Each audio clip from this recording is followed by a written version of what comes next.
natin ngayon ay naghahanap ng health and wellness benefits sa coffee market.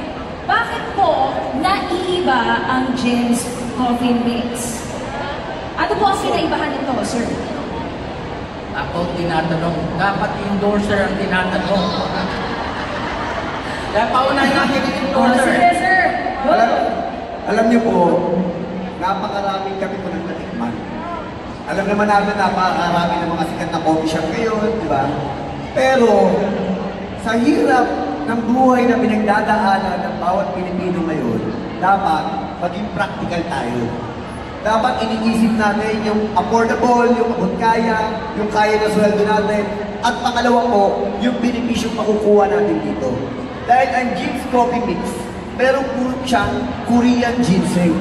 Ang ibig sabihin po doon, malaki ang may tutulong nito para maging matalas ang ating pag-iisip at sumigla ang ating katawan. Iba po siya sa ibang coffee na pag ininom mo lang, magigising ka, masarap lang yung lasa. Ito pinagsama-sama na po ng masarap na yung lasa, magiging masigla ka pa at magiging matalas pa po ang pag-iisip natin lahat. Yun po ang kaibahan ng Jin's Coffee Mix. Okay, wala kang palakpak yan!